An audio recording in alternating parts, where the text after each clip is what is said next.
പട്ടികജാതി പട്ടികവർഗ വിഭാഗങ്ങൾക്കായി പുതിയ ഭവന നിർമ്മാണ പദ്ധതി നടപ്പിലാക്കും. പട്ടികജാതി പട്ടികവർഗത്തിൽപ്പെട്ടവർക്ക് സർക്കാർ ജോലിയിൽ അർഹമായ പ്രാതിനിധ്യം ഉറപ്പാക്കാൻ സ്പെഷ്യൽ റിക്രൂട്ട്മെൻറ്റ് നടത്തും. ഇ ഗ്രാൻസ് വിദ്യാർത്ഥികളുടെ ഗ്രാൻസ് സമയബന്ധിതമായി നൽകാൻ നടപടികൾ സ്വീകരിക്കും. പിന്നോക്ക വിഭാഗങ്ങളുടെ വിദ്യാഭ്യാസം, തൊഴിൽ, ഉപജീവനം എന്നിവയ്ക്ക് പിന്തുണ നൽകുന്നതിന് 164.16 കോടി രൂപ വകയിരുത്തുന്നു. ന്യൂനപക്ഷങ്ങളുടെ ക്ഷേമത്തിന് 77.91 കോടി രൂപ വകയിരുത്തുന്നു. മുന്നോക്ക സമുദായങ്ങളുടെ ക്ഷേമത്തിന് 31.29 കോടി രൂപ വകയിരുത്തുന്നു. കേരളത്തെ ഭിന്നശേഷി സൗഹൃദ സംസ്ഥാനമായി മാറ്റിയെടുക്കുന്നതിനുള്ള നടപടികൾ സ്വീകരിക്കും.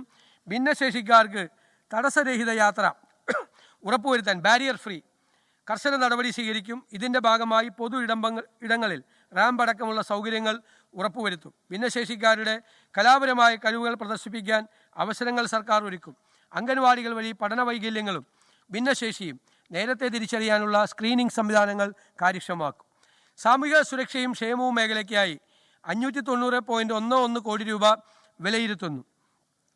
നിർദ്ധനരായ രോഗികൾക്ക് സഹായെത്തിക്കാൻ മുൻ UDF കാലഘട്ടത്തിൽ കാര്യക്ഷമമായി നടപ്പിലാക്കിയ കാരുണ്യ ബെനവലൻ്റ് ഫണ്ട് പദ്ധതി, ശ്രുതി തരംഗം, സ്നേഹപൂർവം, സ്നേഹസ്പർശം, താലോലം, ക്യാൻസർ സുരക്ഷ, സ്നേഹസാന്ത്വനം, പകൽ വീട്, വയോമിത്രം, ആശ്വാസകിരണം, സുഹൃതം അടക്കമുള്ള പദ്ധതികളുടെ നടത്തിപ്പ് കാര്യക്ഷമമാക്കും. അർഹമായ സ്പെഷ്യൽ സ്കൂളുകൾക്ക് എയ്ഡഡ് പദവി നൽകാൻ നടപടി സ്വീകരിക്കും. ടൈപ്പ് 1 പ്രമേഹ രോഗബാധിതരായ കുട്ടികൾക്ക് ഗുണമേന്മയുള്ള ഇൻസുലിൻ നൽകാനും ബ്രിട്ടിൽ ഡയബറ്റിക്കായ കുട്ടികൾക്ക് ഇൻസുലിൻ പമ്പ് നൽകാനും കൂടുതൽ വെല്ലുവിളികൾ നേരിടുന്ന കുട്ടികൾക്ക് കണ്ടിന്യൂവസ് ഗ്ലൂക്കോസ് മോണിറ്ററിംഗ് സെൻസർ നൽകാനും നടപടി സ്വീകരിക്കും. ഇൻസുലിൻ പമ്പ് തദ്ദേശീയമായി നിർമ്മിക്കാൻ സർക്കാർ സഹായം നൽകും. മിഠായി പദ്ധതിയുടെ പ്രവർത്തനങ്ങൾക്ക് കാലോചിതമായ മാറ്റങ്ങൾ വരുത്തും. മിഠായി സാറ്റലൈറ്റ് സെൻ്ററുകളിൽ എൻഡോക്രൈൻ ഡോക്ടർമാരുടെ സേവനം ഉറപ്പുവരുത്തും.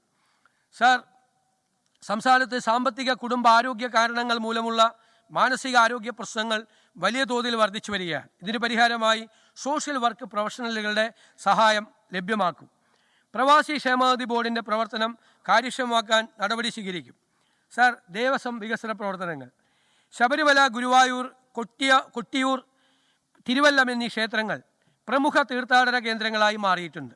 ഈ ക്ഷേത്രങ്ങൾ തിരുപ്പതി മോഡലിൽ വികസിപ്പിച്ച് ദേശീയ തീർത്ഥാടന കേന്ദ്രങ്ങളാക്കാൻ നടപടി സ്വീകരിക്കുന്നതാണ്. ക്ഷേത്രങ്ങളോട് ചേർന്നുള്ള കാവുകളും കുളങ്ങളും നവീകരിക്കുന്നതിനായി 5 കോടി രൂപ വകയിരുത്തുന്നു. തിരുവിതാംകൂർ ദേവസ്വം ബോർഡിന് പ്രതിവർഷം നൽകേണ്ട ആനുവിറ്റി വിഹിതം നൽകുന്നതിന് 5 കോടി രൂപ വകയിരുത്തുന്നു.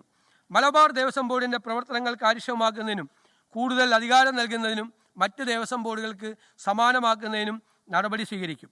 ഇതര ദേവസ്വം ബോർഡുകളെ പോലെ അവർക്ക് വേണ്ടി ചട്ടങ്ങൾ നിർമ്മിക്കും.